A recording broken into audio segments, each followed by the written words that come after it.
सुजाता सौनिकांनी मुख्य सचिव पदाचा पदभार स्वीकारलाय। सुजाता सौनिक राज्याच्या पहिल्या महिला मुख्य सचिव आहेत। सुजाता सौनिकांकडे जून 2025 पर्यंत मुख्य सचिव पदाची जबाबदारी आहे। सुजाता सौनिक 1987 बॅचच्या सनदी अधिकारी। दरम्यान खासदार सुप्रिया सुळेंनी सुजाता सौनिकांना ट्विटरच्या माध्यमातून शुभेच्छा दिल्यात। सुप्रिया सुळेंनी नेमकं काय ट्विट केलं ते पाहूया।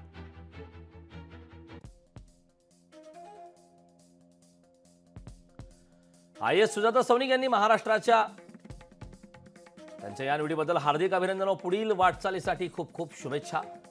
आयएस सुजाता सौनिक यांनी महाराष्ट्राच्या मुख्य सचिव पदाचा कार्यभार आज स्वीकारला। या पदावर निवड झालेल्या या राज्याच्या पहिल्या महिला मुख्य सचिव आहेत। त्यांच्या या निवडीबद्दल हार्दिक अभिनंदन व पुढील वाटचालीसाठी खूप खूप शुभेच्छा असं देखील ट्विट सुप्रिया सुळेंनी केलं।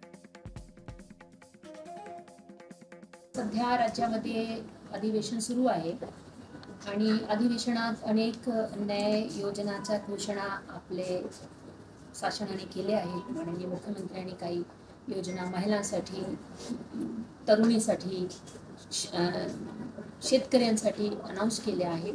त्या सर्व योजनांचा अंमलबजावणी चांगल्या प्रकारे व्हावी याकडे माझा लक्ष राहील। मला ही जी संधी मिळाली आहे शासनाकडून त्या संधीचा मी मान सन्मान ठेवीन आणि जेवढा शक्य आहे तेवढा चांगला काम करण्याचा प्रयत्न करेन। लोकशाही मराठी ऐका, पहा, जागरूक रहा।